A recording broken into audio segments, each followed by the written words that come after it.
نحمدہ ونصلی علی رسولہ الکریم اما بعد۔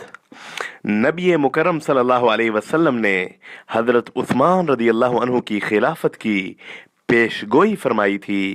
حضرت عائشہ رضی اللہ عنہا بیان فرماتی ہیں کہ نبی کریم صلی اللہ علیہ وسلم نے فرمایا، اے عثمان، امید ہے اللہ تجھے ایک قمیض پہنائے گا، اگر لوگ یہ چاہیں کہ اسے اتار دو تو ان کی خاطر مت اتارنا۔ اسے ترمذی نے روایت کیا۔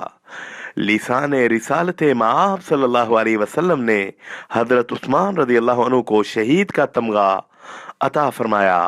حضرت انس رضی اللہ عنہ فرماتے ہیں کہ نبی کریم صلی اللہ علیہ وسلم احد پہاڑ پر چڑھے اور آپ صلی اللہ علیہ وسلم کے ساتھ حضرت ابو بکر، حضرت عمر اور حضرت عثمان رضی اللہ عنہم تھے۔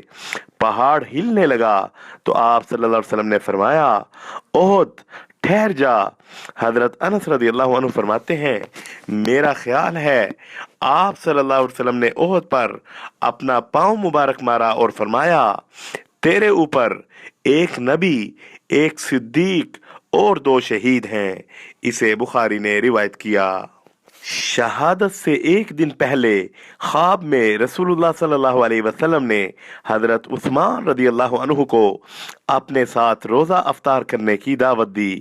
حضرت عبداللہ بن عمر رضی اللہ عنہما سے مروی ہے کہ حضرت عثمان رضی اللہ عنہ نے صبح کی تو بتلایا کہ میں نے آج رات خواب میں نبی صلی اللہ علیہ وسلم کو دیکھا ہے۔